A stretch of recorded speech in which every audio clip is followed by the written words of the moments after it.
Good evening, fellow directors, past presidents, members and guests. Welcome to the 115th season of the Empire Club of Canada, and welcome to TIFF Bell Lightbox.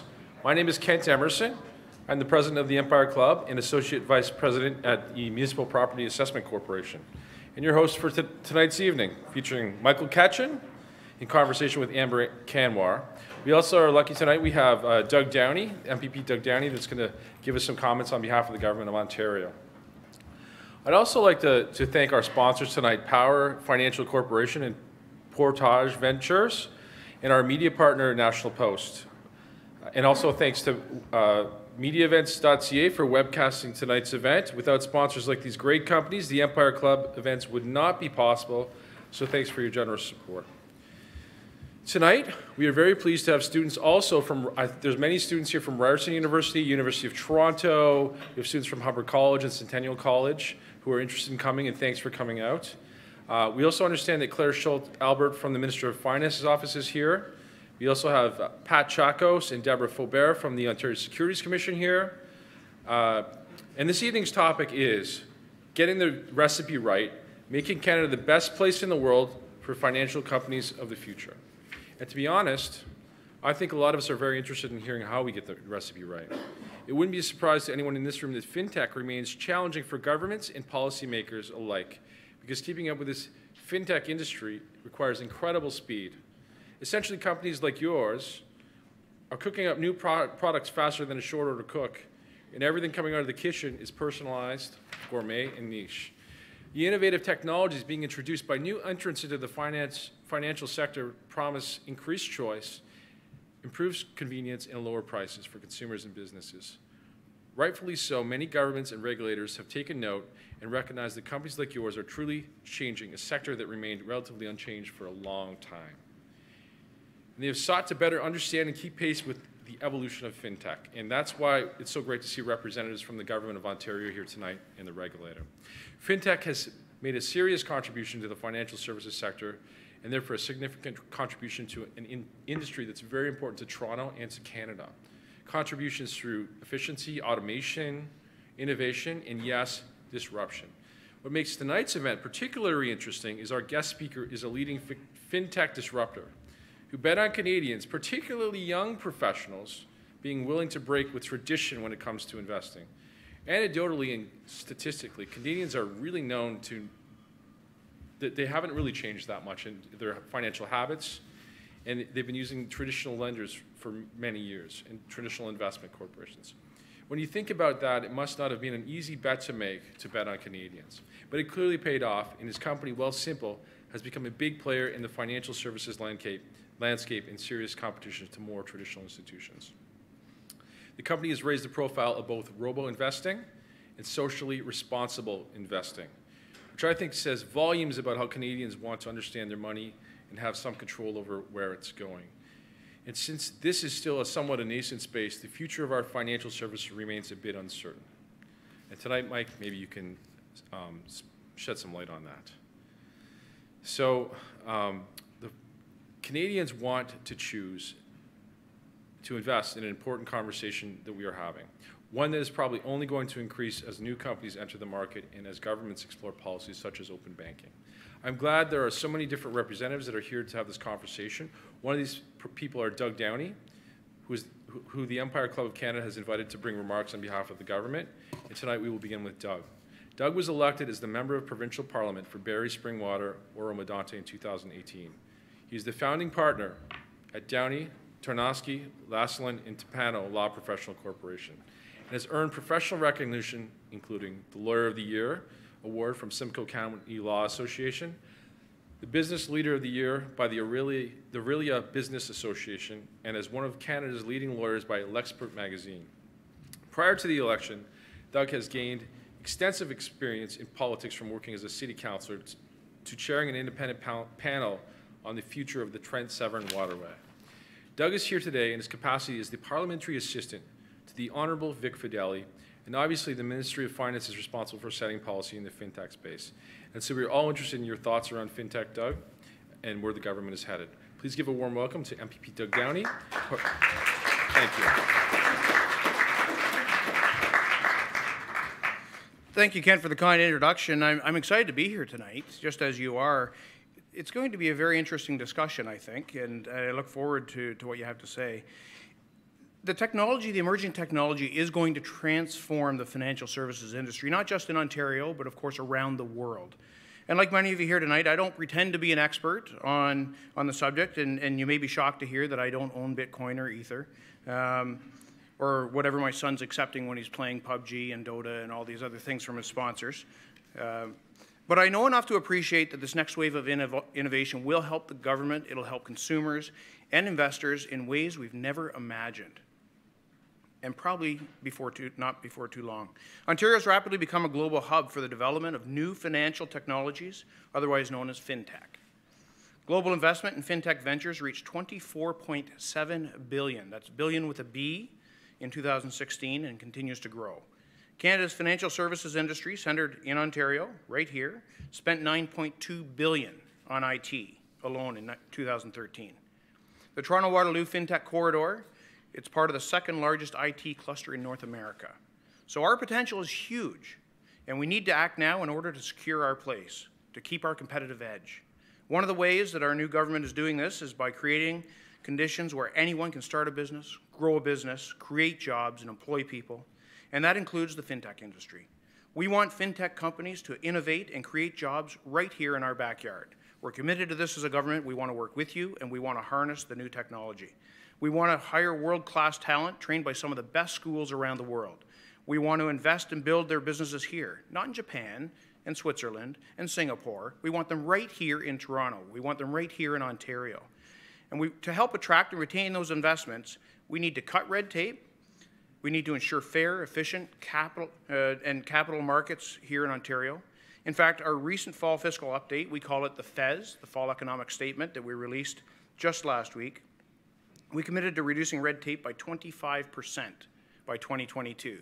Now, there are 380,000 regulatory requirements in Ontario. Shocking, 380,000 regulatory requirements. BC has almost just half that, and it's a pretty decent place to live. So we're going to cut red tape by 25% by 2022. Over the past few weeks, our ministry's been working with the Ontario Securities Commission, I'm glad to see some of them here tonight, to ensure that they're listening to the industry concerns and putting red tape reduction at the top of their agenda as well.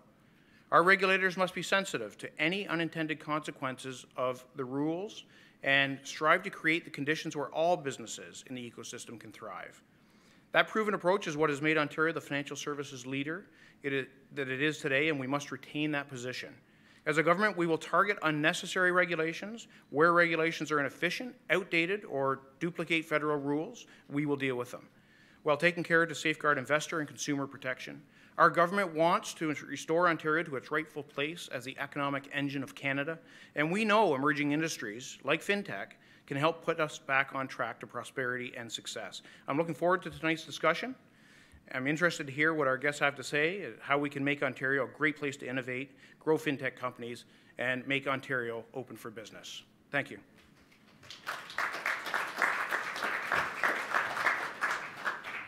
Thanks, Doug. Next, to engage in a conversation with our featured speaker, we are fortunate to have a journalist, an expert when it comes to financial markets and disruptive technologies. She's interviewed for everyone from CEOs of major companies to startup technology entrepreneurs, fund managers, politicians, and thought leaders. Amber is a relentless digger, always looking for ways to break down complex topics and ideas and making them accessible to anyone who is interested. Amber has a Master of Journalism degree from Ryerson University and a Bachelor of Management and Organizational Studies from University of Western Ontario.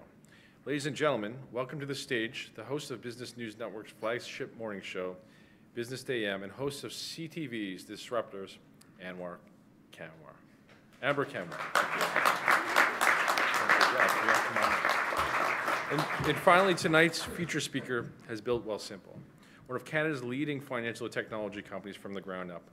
Wealthsimple operates not only in Canada, but the US and the UK. Since launching in 2014, Mr. Katchen has grown Wealthsimple to manage $3 billion for more than 100,000 clients in under 3 years. Prior to founding Wealthsimple, he led product and marketing at 1,000 Memories, a Y Combinator startup that was acquired by Ancestry.com in 2012. Michael started his career at McKinsey Company, where he advised clients in finance and technology. Michael has been called an industry mover by the Financial Post, a change agent by Canadian Business Magazine, and one of Toronto's 50 most influential people by Toronto Life. Please welcome to the stage a disruptor, an entrepreneur, a pioneer, a CEO, and co-founder of Wealthsimple, Michael Katchen.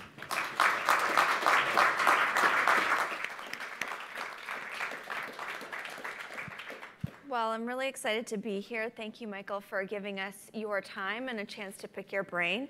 I know a lot of people for showing up. This is great. Yeah, this is wonderful. All prospective clients or current clients, perhaps? I used to ask who's ever here heard of Wealthsimple before, and 3 years ago, no hands went up. So, who here's Should we do that now? Sure, why not? Who's heard? Well, I guess they're all everybody. Here, I think. I would hope. I would hope the answer is everybody, but some people just wandered in from outside. And yeah. I think this place looks warm.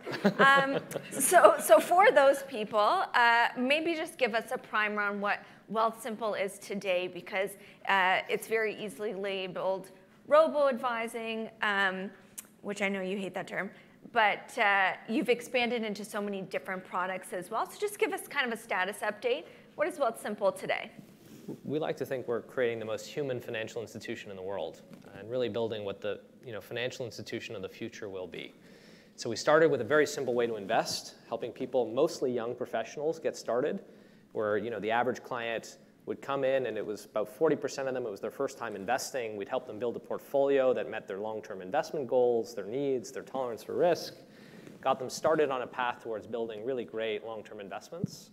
But what we found was actually we were building relationships with clients very different than that of big banks and traditional institutions, where we were trying to reframe the way people talked about money and really make it a very human experience, build a brand around it that helped people make sense of this very complex, overwhelming, and scary topic. And from that, we knew that if we had this trusted relationship with people, we thought we could broaden that relationship to help them solve the myriad of financial needs and choices they would have over a lifetime. And so we launched savings accounts earlier this year, which has been enormously successful. We launched a trading app, which lets you, if you want to manage your own money on your own, do it through our app. In fact, we haven't launched it yet. It's just a wait list.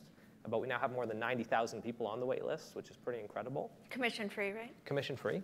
It's important. And a roundups feature, which helps people automate more of their savings behaviors. So every time you spend, we'll round it up and save a little bit of money for you, so you can kind of tie your spending and savings behaviors and really set up the right sets of discipline to be successful long term.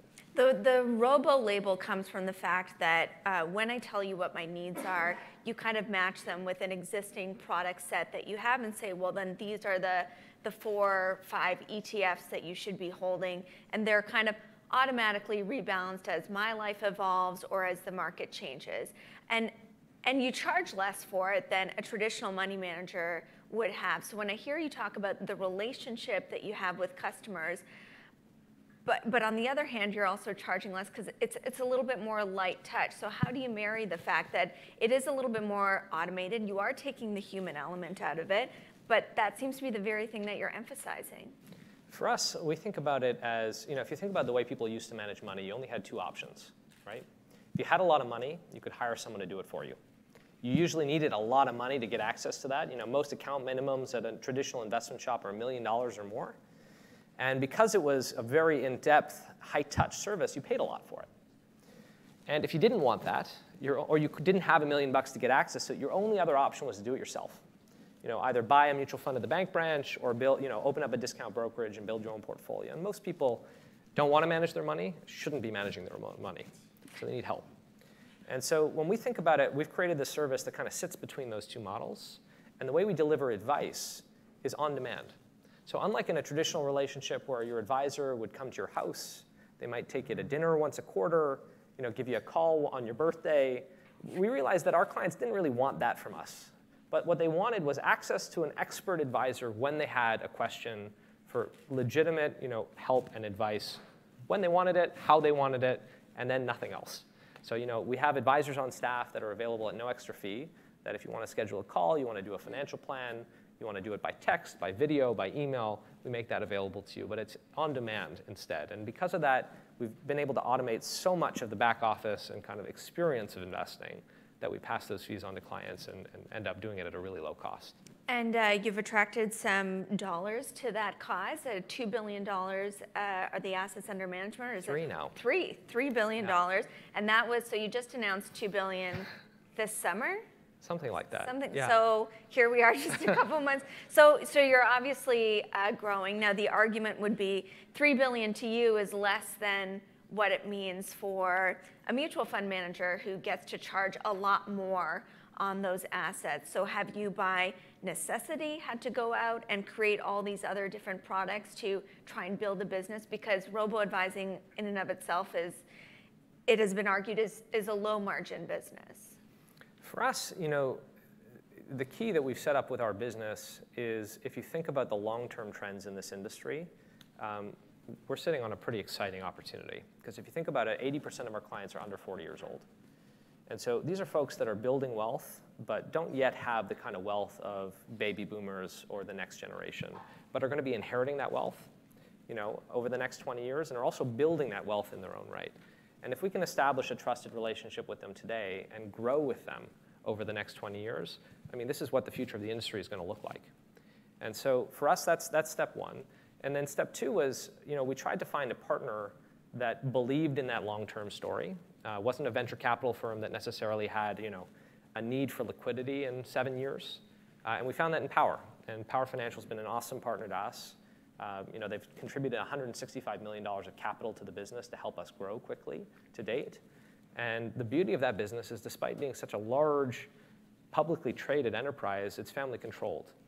And that provides an ability to have a long-term alignment around the business we're building. So we can do things like choose to lose money today because we know the long-term potential of the business we're building. And we've got such a great backer behind us that our clients don't have to worry about that. We know that our business is sound, that the fundamental economics are great, and we've got a really great path towards building the institution of the future. I don't want to say you're lucky because I'm sure you had to work really hard to get that relationship and to make it a complementing relationship, but it's not one that is readily available to a lot. Forget about fintechs, but that's readily available to most Canadian tech. That luxury that you mentioned of being able to lose money, and I reference this all the time, that is granted to Amazon, for example, to be, losing money for 20 years. Go ahead and go and build what you're going to build.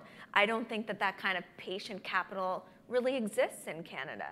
And you found it in Power. Would you agree with that sentiment that is a rare thing to find in the Canadian fundraising environment? Well, yes, but that's changing. And it's actually, I grew up here in Toronto, and I started my career here, but I left to go build a technology company in San Francisco. And San Francisco, if you want to build tech, is Mecca. It's incredible. You're in this city where everybody thinks they can change the world, but the coolest part is so many of them are actually doing it. There's like an energy around that that's really cool, notwithstanding all the problems that San Francisco has today.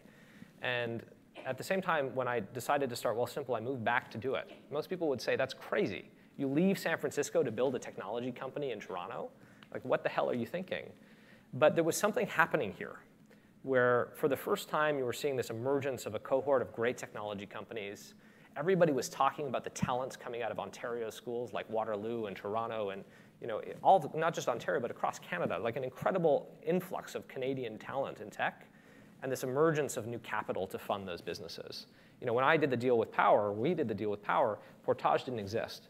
So this was the first kind of venture investment from Power Financial. Since then, they've created a whole venture fund around it. I think that's just the signal of the sort of change that we've seen in Canada in terms of the technology sector becoming such an important and promising opportunity for here, and we've certainly lived that. There's other reasons people would have said you're crazy to come to Canada for fintech. It's because it is dominated by a few small players that really large players. Sorry. Actually. Really big. Small amount of large players that really guard that market share quite closely and quite frankly have taken notice to what you've been doing. And so the competition for what you've been doing, everybody has created their own robo-advisor or a joint venture with a robo-advisor, or others have sprung up. What has that meant? Did that take you by surprise that they did all of that? Has that meant the push to diversify into other products that was met with greater urgency, or you had to find other markets like the UK, US? What was that like, seeing all these others basically do a copycat version of Wealthsimple? I mean, the honest answer is awesome. Our job today is to grow the market for this kind of service, because this kind of service is still a very small piece of the overall financial services landscape. I mean, in Canada, the amount of investable assets is something like $4 trillion. And when we talk about our space, $3 billion, that we're excited about how far we've come in a few years, but that's tiny, that's peanuts.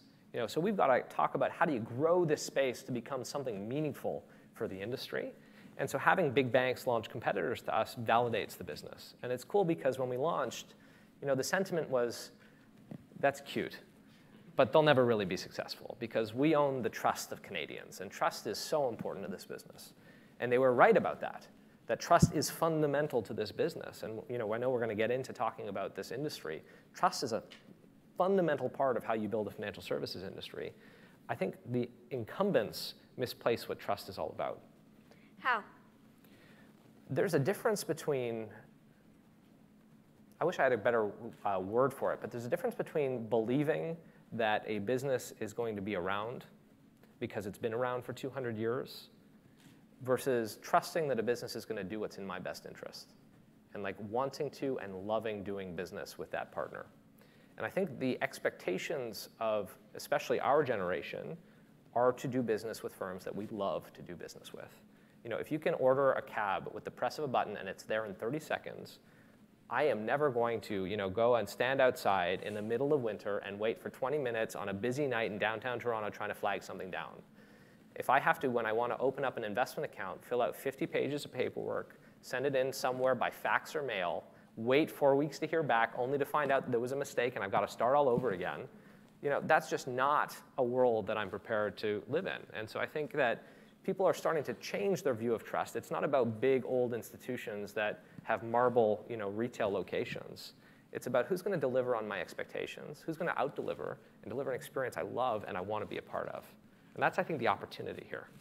We were both in Montreal a few weeks ago, and your big backer, Power Corp, Paul Desmarais III, was talking about some of the dynamics, big champion of Wealthsimple, obviously. And he noted that when you look around the world, of all the fintech unicorns and all the countries that have churned them out, Canada has churned out 0. And he had some thoughts on why that was. But I'm curious from your perspective, as somebody who lives and breathes what it's like to make a startup, why are there no fintech unicorns coming out of Canada? Well, we're working on that. Yes. I think there's a bunch of things. I think we'll get into the regulatory side, which I think is part of it. I think there's a market side that's part of it. The first is just the Canadian theme, and I talk about this a lot, which I call, we lack naive ambition in Canada. One of my favorite books is Why Mexicans Don't Drink Molson. Anybody here read that book? So the premise of the book is, why is it that Mexico, a country with very little in the way of fresh water and barley production, exports 10 times as much beer as Canada, a world leader in both of those categories. It talks about how we have the ingredients across, it goes through 7 different industries to build world-class champions, and yet we haven't figured out the recipe to do it. And what's missing? And it goes through a whole bunch of reasons, and regulation is part of it, and there's a whole bunch of reasons for it, capital, historically, talent. But one of the missing ingredients that I've always felt is that Canadians, we have it pretty good here. We generally settle for that. It's okay, it's mediocre, and we're okay just if we got to protect what we've got. And I think that served us well. We don't really step on toes. We're known for being nice. Problem is, it's not going to be good enough going forward. The companies of the future are going to be global. The returns to those companies are going to outweigh, they're going to earn an outweighted proportion of global returns. We need to produce more global champions from Canada to win, and we need to start thinking that we can do it. We've got the ingredients to do it. We just need the will to actually try and go build these great companies. And that's one of the things that I try to do with entrepreneurs is push their thinking and convince them it's okay to be a little naive. So there's that, be naive, but I go back to what we talked about in terms of funding. How many people are willing to fund that blind naivete? Is that also changing? It is. I think you've seen in the last year several new large venture capital funds, large by Canada standards, but larger than we've ever had before, come onto the scene. You've seen people like Patrick Bichette, the former CFO of Google, come back to be a partner at Innovia Capital. There is an influx of talent and capital on the venture side of the business that I think is just a really important, historically missing ingredient, which is becoming less and less of an issue for Canadians. And by the way, Canadians are also doing a much better job of attracting international capital. People know the talent that exists here, and the venture capital funds from the Valley come up to spend time here and look at what we're doing. And so, to me, the capital constraint issue, which was a real issue 10 years ago, and even 5 years ago, and still is to some extent, is diminishing. And I think that's a really good thing. You bring up an interesting point about Canadian companies able to attract foreign capital, and many, while they like that, especially if you're on the receiving end of that capital, there is a concern that if we can't fund ourselves, that we will just hollow ourselves out, because that foreign capital will eventually say, can you just come down, move to the States, move to the Valley? What's Wealthsimple's commitment to Canada? Have you contemplated such moves? Yeah, no. I mean, we are a very proud Canadian-based company. Part of my personal mission of moving back to start this business here was to build a great Canadian business that operated globally, but from Canada. And to the comment of naiveness, like, I remember the week we launched the company, we had a small advisory group meeting, and I was asked, what's the vision for the business? And keep in mind, at the time, we had no clients and no assets. Okay, we had just launched. I was begging and pleading my mother to sign up. Okay, and she? Thank goodness, yes. Because it was great, because I could go out and say to people, when you can imagine the biggest challenge we had in the early days was trust. I'd go out and tell people, I'd pitch, and their first question was, sounds like a brilliant idea, but how many clients do you have? Well, if you sign up, you and my mother. That's a helpful thing to be able to say, my mother's money's here, right? So that's the first thing. Where was I going with all this? Oh, yes, advisory meeting. Yes, yeah. So we're in this advisory meeting. I get asked, what's the vision for the business? And I said this thing, which we still talk about, and it was a little crazy, which was, Vanguard is one of the companies I most respect in the planet. Totally transformed the mutual fund industry, enabled low-cost access to investing for a whole generation of people. Today, they manage about $5 trillion in assets. It's about a 30-year-old company, 35-year-old company. They took 25 years to get to their first trillion. BlackRock, the largest asset manager in the world today, managed about $6.5 trillion in assets. They got to their first trillion in 17 years. So the next company to get to $1 trillion will do it in 15. Let's go be that company. What would you have to believe for a Canadian business to go be that business? Why not? And I think if you start to think that way, it totally changes the way you think about building a company. And if we fall short of that, and we hit $500 billion in 15 years, you'll be okay. I'll be disappointed, but most people will think it was probably a good success story. So I think that kind of big thinking is a really important missing ingredient that we're working on in Canada. So it's Steve Jobs' reality distortion field, right? Sometimes you bend reality to what you want. So you have Doug here who wants to cut the red tape by 25%, cut regulations. So you've got him and the rest of the audience, but tell him what you need. What is the regulatory environment like right now, and how could it be more conducive to getting to your goals? Yeah, so I think that the regulators have a tricky job where there's a dual mandate here. And the first and foremost importance of the regulators is efficient and fair capital markets and the protection of investors. And that's really important and things we care about a lot. The challenge is they've got this legacy of rules that have built up over decades that are becoming less and less relevant in the current scheme of the world. And so the example I like to give is, I think Pat and Deb are in the room, so we work together quite closely because I think that sort of change that we're trying to bring to the industry goes against some of the legacy of the rules. So finding ways to get around them and to kind of enable this change has been a real opportunity for us to actually get launched and get clients onboarded. So when we launched the business, the only way you could sign up for what's called a discretionary portfolio management account, which is our technical designation, was to meet a client face-to-face and have an in-depth conversation with them about their goals, their needs, and to do a risk assessment and then put them in a portfolio that would make sense for their needs and goals. Challenge was, if you want to be a technology company, forcing every client to meet you in person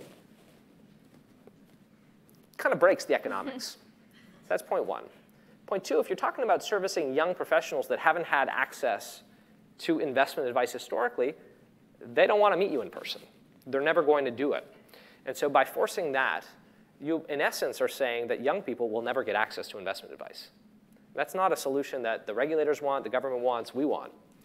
And so we work with the regulators to figure out a way to enable a phone call instead of an in-person meeting. It's a good first step. And that let us get launched. We had a phone call. It was kind of carried us through the first 6 months. But then we noticed that people didn't want to do a phone call either. And in fact, doing the phone call wasn't necessarily the best way to assess someone's tolerance for risk or investment goals. There were other ways to do it too. And so we started working with the regulators over a period of months to come up with a different way of assessing their goals and risk tolerance so that we could let people just do it on their own and make the phone call available to them if and when they wanted it. And it took a year to get from launch kind of to that place, maybe even longer. I'm looking, we have our lawyer here and our in-house counsel. They'll know the answers to get to that place where we could do it.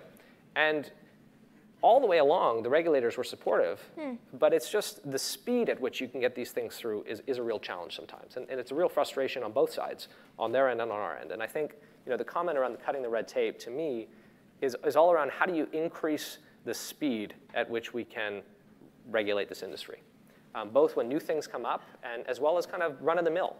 For us, once we got that regulation, that kind of what became an exemption to existing rules, we could have turned that into a new rule that would have enabled many other players to get access to the exact same opportunity that we did and not have to go through the same fight. And so for me, that's kind of the opportunity that sits in front of us, is how do we speed up the throughput of regulatory affairs in Canada? Because I think that's great for everyone. That makes regulators more effective, where they're able to spend more time on the issues that matter, and where we're able to spend more time on delivering more value to our customers and clients and make Canada even more hospitable for innovative new technology companies like us. Are you finding allies in the incumbents? Because I imagine that they also don't enjoy doing 50 pages of paperwork and ensuring that they get a physical signature to open an account, because it's also an impediment to them. Do you find friends? I think yes and no. I think there's less urgency at a big bank, because at a big bank you can have a team of 50 people working on this one issue, and they can put years against that one issue, and it doesn't really matter for them. In a world like ours, it's life or death. It's life or death. And any day that you go without being able to bring something to market is life or death.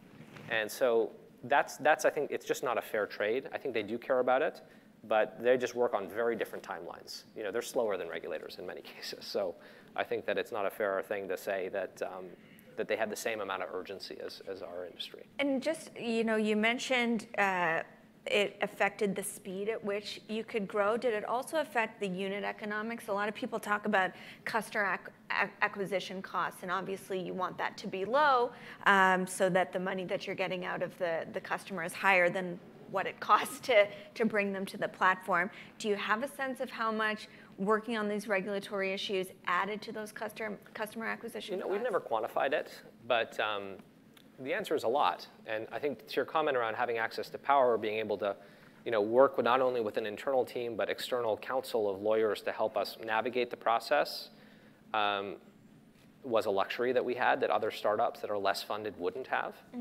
And certainly, when we had to do the phone calls, like that was a direct hit to our unit economics, because we had to have people staffed to do every single person that would sign up. And I mean, we, just to put it in perspective, this year I think we'll add more customers than several of the big banks in their investment divisions will.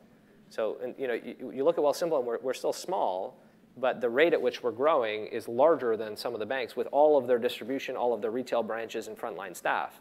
So if we had to hire the sort of people to meet with and speak with every single client that wanted access to the service, I mean, our business model wouldn't work. So regulation is one issue. Another issue that a lot of people have been talking about is this concept of open banking.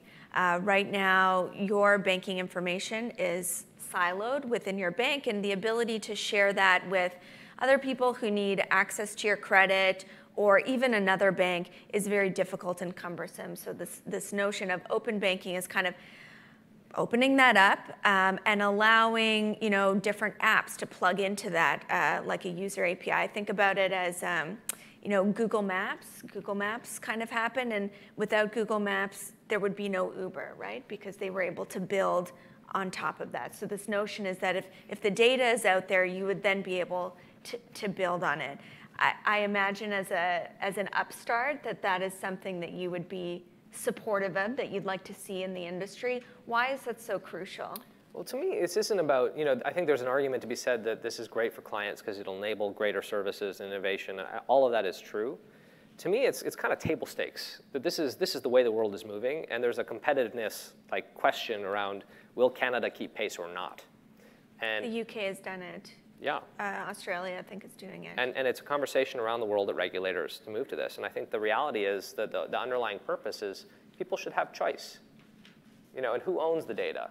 And if you want to move it, who should be the one that dictates that? The institutions that you are choosing to buy things from, or the customer, the most valuable asset, or relationship that firm has. And I think that we do a poor job on this today. And I think we do it in a few different ways. I mean, when it comes to access and control, if you want to transfer an investment account between institutions in this country, legally it can take 6 weeks, I think is about the answer, and you have to pay about $125 to do it. Imagine that. You want to move one account to another institution, wait 6 weeks to move your money, and pay $125 just to do it? I mean, that's crazy. And so that's actually moving your money. When it comes to that's even it feels archaic relative to the sorts of conversations we're having around people should have access to their data, be able to share it with the providers that they want to share it with, and the sorts of opportunities that will enable on top of it. And I think that in general, there hasn't been a big push to do that because here people don't interact with banks the way they do in other countries. In the US, it's very typical for you to have multiple different banking relationships, right? There's thousands of banks in the US. Whereas in Canada, you kind of bank with where you grew up. It's like the one institution. So the need to have portability and shareability isn't as pressing as it is in other places. And that slowed us down. And I think that control over it has also created these kind of barriers that the banks can trade on that just isn't going to be the reality in the future. But it also brings up privacy issues. If Facebook can, bring down democracy by knowing what movies I like and what I ate for dinner, imagine having banking information and my salary information and all of that. Imagine having that available and readily accessible. Do you think that those issues have been adequately addressed as people seem to be championing open banking, that people really are truly thinking about the customer first, not just how they could make money off of having that customer data available and open to them? I believe so. I mean, you take Facebook, right? Rewind the clock a year, and people kind of knew that Facebook maybe didn't have the best record on data, but probably would have said that it's one of the most trusted institutions in the world for young people. Actually, who would you trust more with your data, Facebook or a bank? Probably my guess is people would have said Facebook. But what you found is that in the last year that's changed. And this is where an institution made errors in the way that they were handling data, not when customers themselves were making choices. And I think that distinction is very important. That why should it be the institution's choice of how to use your data rather than your choice, and your choice of how to protect it, and your choice of who you want to share it with? As you've gone into different markets, the UK most notably, what have you noticed as the biggest differences in doing business and trying to grow the business in Canada versus the UK and the US? I give Canada high marks in some regards, and others will talk about opportunities for improvement. The high marks are the regulators here in general are very active and present and want to be a big part of the solution. So, Launchpad being launched here and being out in the community and being super collaborative in terms of how to help improve access to opportunities for these upstarts, I think is way ahead of what we've seen with the FCA in the UK and the SEC in the US, which generally feel like impregnable institutions. You cannot have relationships with those firms. The only relationship we generally have seen is when they come and do their standard audits every so often. And it's a different kind of relationship we have here, which I think is a much better model. In general, I like to think that we each have very different approaches to regulation. So the joke I like to tell is that The US and the UK are generally on like far ends of the spectrum. So the UK, there is so much oversight, and they're very kind of serious about auditing and compliance and governance. It is very, very difficult to mess up. Whereas in the US, it's not nearly, it's actually kind of scary how easy it is to get launched with a business there in the space, how to start taking assets. It's quick. There's not that much of a check. But the difference is one is preventative in terms of issues. One is punitive. So in the UK, because it's so hard to mess up, if you ever do, it's kind of a slap on the wrist and a fine. If you screw up in the US, you go to jail. Yeah. So like it's very different approaches to how you regulate the environment. Canada kind of sits somewhere in the middle, a little closer to the UK model. But those are, that's a cute anecdote. I'm not sure that helps answer the question. That's good. Yeah. I followed you in the story. What about in terms of customer preferences and the areas that they're willing to go in your product? I assume you catch people mainly in investments, and then you try and get them into to the other products. That's a new frontier for us. So Okay. This multi-product strategy is a very new thing for us. And I think we're going to have to work with regulators on how these things tie and how a client moves from one product to another. Our view is that these products have very different sorts of regulatory standards. And historically, that means that they kind of have to be separate. If you think about your relationship with your bank, if you have a wealth management relationship with the bank as well as a do-it-yourself trading relationship, it's often two different things, right? You've got to log in two different places. You get two sets of different statements. You often, if you want to sign up, have to start all over again. It's as if the bank had never met you. Our view of the world, that's not what clients want. Even if there's a regulatory distinction from a client's perspective, they just want to have the best solution to help them do what they're trying to do when it comes to their money and end up achieving the best result. And so somewhere in the middle there is going to have to be the answer, and I think we're going to be at the forefront of defining how to create this unified experience across your financial services. That doesn't really exist here today. I'd like to open it up to the floor. If anybody has any questions, you can just raise your hand. And Bill back there has a mic, so you can think about it, and I'll ask. Oh, we got one, okay. Hi everyone, my name is Essen. I'm coming from University of Toronto and representing the Entrepreneurship Hatchy Incubator program. So investing is sensitive, and I like relating it to something like, so entrepreneurs, they take risks. It's an accepted fact. So given that one has $10,000, he or she would like to invest into, there's choice, invest in one company that you believe would be a unicorn, or invest in 200 different portfolio companies to balance out which one really makes it and which one does not. So one, how do you relate your passion into investing as to your personal experiences in savings and investment? And how does that translate into your company culture? Do you invest in one unicorn, or do you like to invest into multiple of these portfolio companies? Are you all in on Wealthsimple? Yes. I think it's an interesting question, right? I would make a distinction between what you choose to do with your human capital and what you choose to do with your investable capital. I think a lot of people, especially today, you look at what's happening with cannabis and crypto, and people are like, these are surefire ways to get rich quick. And if you ever hear that, run the other way, right? That is not investing, that is speculation. And so investing in startups, by the way, too, is also speculation. The default for startups is to go to zero. Most startups fail. And so betting that this company is going to be a unicorn, the way VCs make money is, hopefully 1 in 10 of your investments pays off 100x. 5 of them are probably going to zero, and few are kind of, base hits. And so to me, when you think about your investable capital, that's not a way to get rich. That's a way to augment your saving and to build and do better by investing in access to capital markets. So it's always thoughtful to be balanced and diversified and have a risk-based approach to how you put that capital away. Your human capital is a very different story. And there's different ways to invest in your human capital. right? You can go join a startup that you think could be a rocket ship and go get options and hope it's going to be successful. The downside protection in that scenario is even if it goes bust, look how much you've learned and the opportunities that are going to wait for you on the other side of that. And I think that's a great opportunity. You can invest in your human capital by going to school and furthering your education and opportunity to earn higher wages over a lifetime.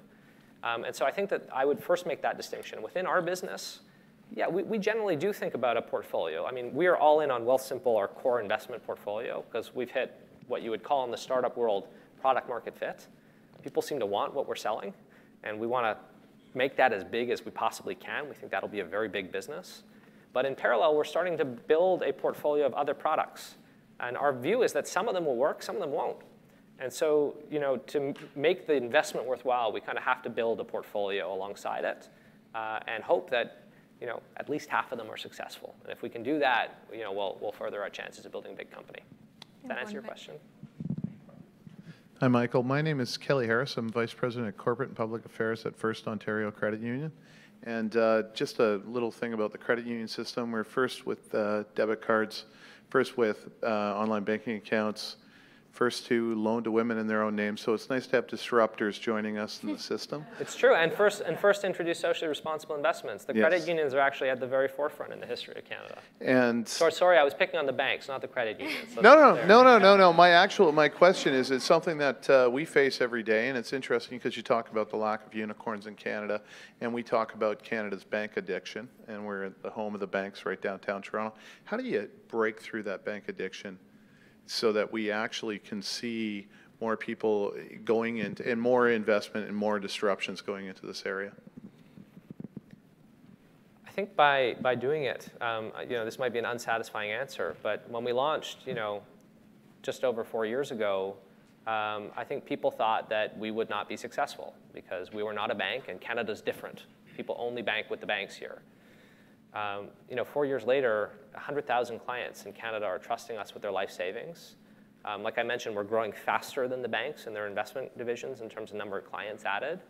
Our market share of this business is 70%, even though the banks have kind of launched directly competitive products. And I think the only way to do it is to do more of that. And I'd love to see more and more companies start to introduce products that achieve breakaway traction and scale. Because then it'll make it normal for Canadians to do business with other sorts of institutions. But are you actually trying to market to people who are bank addicted, that are, you talked about we're going after millennials and this generation, we want to grow up with them. What is the average age demographic of your clients? Are you really taking from the bank, or are you going to a segment of the market that's been ignored by them? I'll tell you where most of our assets come from: cash deposits at banks. I shouldn't say most of our assets. That's probably not true. Most of our assets come from transfers from existing investment accounts because those accounts are larger. But most clients, when they come to Wealthsimple, transfer cash from a bank deposit account. And I think we make a couple mistakes in Canada. When it comes to young people, we've marketed the heck out of the TFSA as an example, which I think is a great investment account. We call it a savings account. And everybody markets it like a savings account. They say, put money in your TFSA, you get 1.5%. It's the biggest crime, towards young people that we could possibly be committing. They should be accruing as much capital gains as possible and paying zero on it in those accounts. And we just don't do that. And so what we're actually finding is young people don't invest. And 40% of our clients are first-time investors that are moving cash from the banks into Wealthsimple accounts. Interesting. And we have one back there. Sorry if that was not satisfying. Okay. Hi there. My name is Rahul. I had a question which revolves around, I know you believe that Canada can be one of the best places for financial companies in the world and future financial companies in the world. And you spoke about emerging tech ventures, lots of investable capital.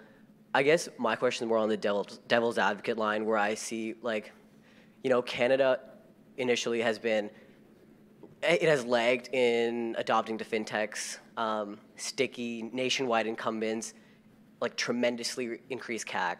And now when you compare it to, say, a Japan or US, I know there's a lot of investable capital, but even with all investments made in the US still has more investable capital. And when you look at fintech adoption there, more users there, why do you still think Canada could be a better place? Or Or a better answer would be like, when do you think it'll be a better place? Interesting question. So I would maybe talk about it both in terms of the opportunity I see and as well as the necessity. Maybe that's part that's a little lost, is the aspiration, which is, it doesn't necessarily all have to be true today or is true today.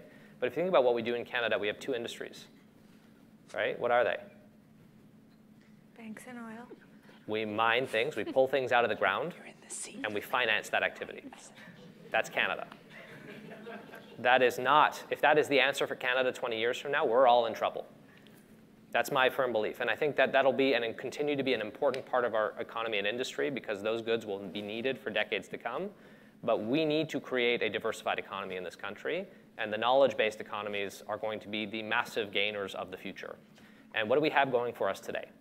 We have one of the most educated populations in the world, one of the best lifestyles in the world, one of the most dense financial services communities in the world.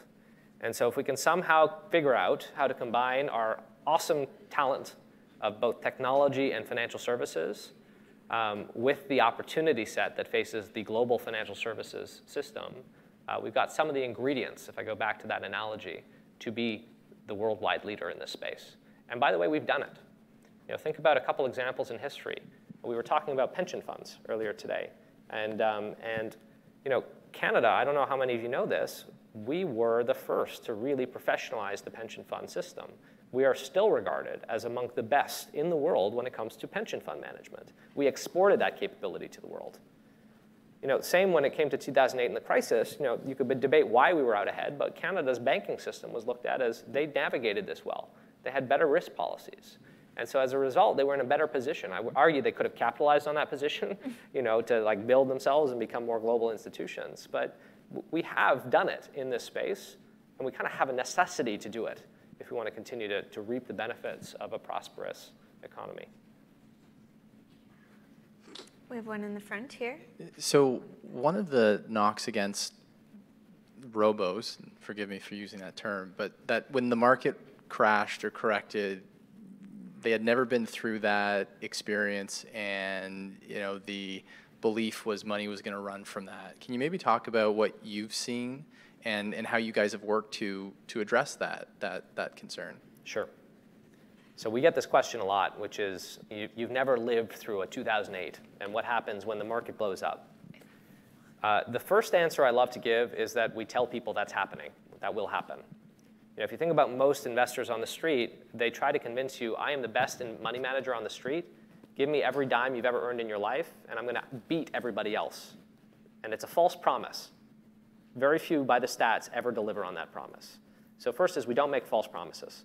Markets go up and down, and we advocate that the key for success long term is boring behavior. It's sticking it out. It's building a plan and saving and contributing regularly. So one is set expectations properly. Two is when you think what happens with a traditional advisor when the market tanks, what happens? They pick up the phone and they start calling their clients. But when you have 200 clients, you're really going to speak to all of them. So what ends up happening is they pick up the phone and they call their top 25 clients. And then if they have time to get through another chunk of clients, they very rarely get to the bottom 50. And so when you have a different kind of relationship with your customers, about a third of our clients log in every day to our services to read the content we're producing, engage with us in some way. We can engage with them and communicate with them in different ways that are not available to a traditional sort of relationship. And by the way, we're actually trying to make those tools available to traditional advisors. We have a whole business now with almost $1 billion in assets that does just that. It supports traditional advisors in building a better experience for their clients, engaging their clients differently. And so for me, it's kind of setting expectations. It's communicating with clients differently. And I think the honest answer is when it happens, it'll suck. We'll do our job. We'll do everything we've promised to do. We're going to try and help our clients be smart. Many are still going to panic, just like they will across the industry. It's going to suck for everyone. But I actually think that coming out, it's going to be the best thing in the world for our business. As much as in the short term, it will really be painful. Because when everybody's up and making money, very few people ask the question of, am I getting the right service for what I'm paying in fees? Am I happy with my advisor? And when they're down, it'll put money in motion. And I think a service like ours is incredibly well positioned to capitalize on money in motion. That's how I'd think about it. We have a question over there. Hi, Jenna Hay here. Thank you for coming and speaking tonight. You touched on something that's really interesting to me. You service millennials, which is a very sort of specific segment of our population. A lot of research shows that despite being better educated than their parents, they actually are less financially literate. I'm curious to know what you've learned about the state of financial literacy, where you see the challenges and the opportunities specifically within the Canadian market. I think financial literacy is as poor or getting worse than it's ever been. And I think that the answer isn't necessarily what the traditional answer has been, which is we got to educate everybody. I think that that's a big piece of it, and I'd love to see financial literacy become a part of curriculums. It's crazy to me that that just hasn't happened. But I think that a big part of it is creating automated and frictionless ways for people to just do the right thing without thinking about it. You know, if it's seamless to set up an automated savings plan and, you know, in the moment, you kind of think of it, you just do it, that's a big part of the answer. You know, I like to think that our service, financial services, is like, I'll say it like this. There are two types of products in the world. There are vitamins and there are bandages. You really want to have a bandage. It's like, Jen, you're bleeding from your neck right now. I can see it. You're going to bleed out. Here's a bandage that will save your life. You're going to buy that from me every single day, and I can charge you whatever the heck I want for it, right? Whereas if I want to sell you a vitamin, you should take vitamin D every day. Trust me, it's good for you. 30 years from now, you will thank me that you took vitamin D every single day, you know, but you know, there's no urgency for you to get started. Why is today the day? Financial services is like that, and I think that's one of the reasons people end up making poor decisions. There's no reason that you should do the right thing today versus tomorrow, or it feels that way. And it feels daunting, and it feels scary, and I don't even want to think about it. And so by reducing the barriers, by enabling people to access better services, by doing it in really seamless, frictionless ways, we make the tools of financial literacy just more accessible. And I think that's a big part of the solution that's been missing. And we have one more question right here in the front. The gentleman, oh. Right here. Oh, sorry. And then he has a question right there. Go ahead. Hi, I'm Grady. I'm a second-year economics student at Ryerson University. You were saying how a good margin of your clients are first-time investors. I've opened a startup before, and I failed. I've invested in a friend's startup before, which also failed. And that's because I've been scared to invest in companies like yours and also bigger banks. How do you plan on convincing youngsters like me to invest in your company? Or a better question, how do I sell your company to my friends back in university? Thank you. It's a great question. I mean, I would start by saying that my belief, the very first version of Wealthsimple was actually a service that was designed to help you manage your own money. I believe that nobody should manage their own money. Nobody should hire someone to manage their own money. It's actually not that hard. I can give you a couple books to read that'll change the way you think about investing, that it's not going to make you rich, so it's a really thoughtful way to stash away funds, start saving, augment your wealth over time. And so I built a service that just showed you how to build your own portfolio, how to rebalance it, how to optimize it for taxes. And I said, here you go to a group of friends. Like, now you never have to hire someone. Do it yourself. And many of them started using it. And they used it the first month, and then the second month, and then the third month they forgot about it, or they got lazy. And then by month 6, they came to me and said, Mike, like, it's a great idea, but just do it for us. And so for me, I think that's what we've tried to build, which is everybody knows that investing is smart. It enables you, being smart about money enables you to live the life you want and provide the life you want for your family. That's what financial freedom is. Freedom to choose the life you want, right? And most people know that. They just don't want to deal with the burden and the hassle of getting that stuff right. We're trying to take that off your plate and simplify your life so you can go focus on the things that you want to focus on and trust that you're doing something smart with your money in the back end. That's how we would sell it. And the last question over here to this gentleman. Michael knows me. I've met with him before. Michael, if I gave you 15 minutes with Mr. Ford, and the premise of your questions, two requests. We want to make Ontario a fintech capital along with other fintech capitals around the world. What 2 requests would you ask him for? Because we've got Waterloo, we've got Toronto, I've got both covered. How are we going to do it? How would you ask him, let's get real, how can we make this happen? So I think we've touched on a couple things, but I'll add to that. So the first we have touched on is increased throughput. So where possible, make it easier to go and faster to go through the process of dealing with regulators. So that's at a few key periods, right? So the application for either new businesses or new features or new opportunities, as well as the ongoing assessments that you have to go through to get things done, right? So that's throughput would be step one. Step two is a topic we haven't really touched on today, which is alignment. In our business, especially as we started branching out into new product categories, we're now stretching across many different regulators in many different provinces. And it's sometimes hard to know what the right answer is and if there is one true right answer or who the kind of ultimate decision maker is going to be. And I think we're already moving in this country towards a more harmonized system. But more harmonization, I think, is actually a very important part of this. Because if you think about what one of the benefits of the US or the UK, there's one regulator, right? FCA or the SEC. You know who you're dealing with. It's all under one roof, one aligned set of principles and rules. And I think that is a big part of the answer for the future. So those would be the two areas that I'd kind of pitch them on in advance. And Rachel, anything I should add? Those are good. OK. Good start. We are going to wrap things up. But you know what? I realize I've interviewed you so many times, and I don't think I know, how did Wealthsimple and Power Corp, how did you get linked up? How did that relationship form in the first place? It was happenstance and organic.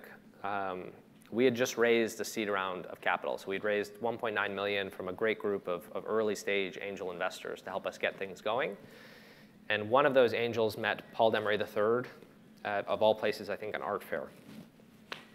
And they decided, hey, I think the conversation went down, hey, Paul, I just invested in this business. I think you'd really be interested in meeting the founder, Mike. You're two young people in finance with a view of the future.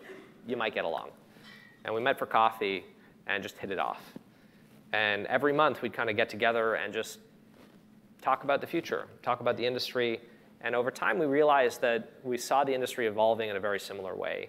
And at one point, he came to the meeting, one of our monthly breakfasts or coffees, and just said, Mike, we've got a lot of capital to throw at this problem. Had you been asking him for capital? No. Was that why you were going to these monthly lunches, hoping that one day? I think it's important to be present. Important to be present. What is it? Luck is, you mentioned luck at the start, and the reality is so much of what we've been able to achieve is luck. Yeah. But I did hear once that to some people that luck is getting in the way of opportunity. And I think that being present is a big part of getting lucky. You put yourself in positions to try to be lucky. And he came, we have capital, you've got a team, like, heck, why don't we just do this thing together? And we did. And it took, it wasn't easy. It took 6 months of negotiating. And then once we actually signed a deal, another 6 months to do the press release. Because a firm like Power didn't know how they were going to piss everybody off by saying they'd invested in this thing. So we had to figure that out. But ultimately, it's been a very fruitful partnership on both sides. And that's how it came to be. All right. Being present, I think that's a good takeaway. Thank you so much for your thoughts and insights today. Thank you.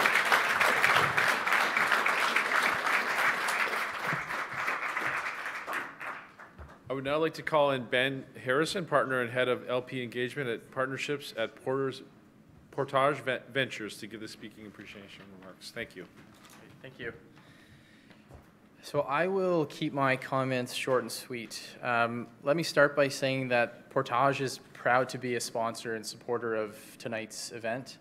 I'm not sure we could actually come up with a better title than making Canada the best place in the world for financial companies of the future to attach to our brand and to attach to how we think about our business. That truly, and I say this without embellishment, was at the core of why Portage was created about 2 and a bit years ago.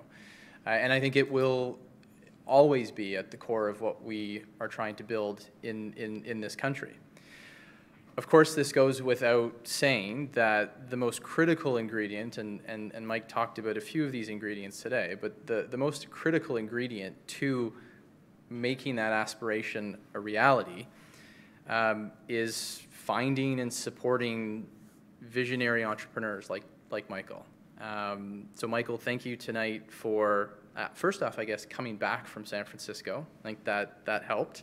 But thank you for your insights, for your comments, and it's great to see an audience like this of young people thinking about their future and thinking about the future of finance. So I think you've absolutely given this group and all of us some things to think about.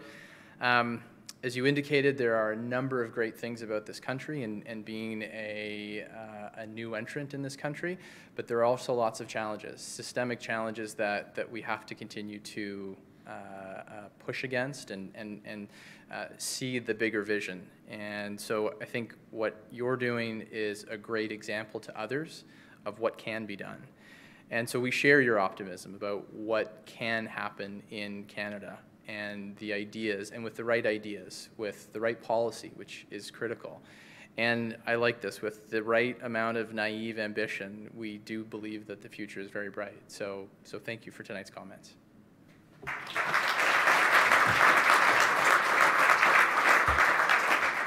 Thanks, everybody. We have a great audience here today. You guys are interested in fintech. We have a great lunch this Friday on blockchain with Alex Tapscott and an expert panel. And for those of you who want to continue your fintech education, that would be a great place, because Alex Tapscott's a very fascinating speaker as well. So that's this Friday, November 23rd at the Arcadian Court. And also, we have a pharmacare panel next week on November 28th about the future of Canada's pharmacare. And thank you very much for coming tonight. Really appreciate it. It's been a great event. Thank you, Michael. Thank you to our sponsor again. Thank you, Doug Downey, and thank you, Amber. And thanks to all of you. Good night.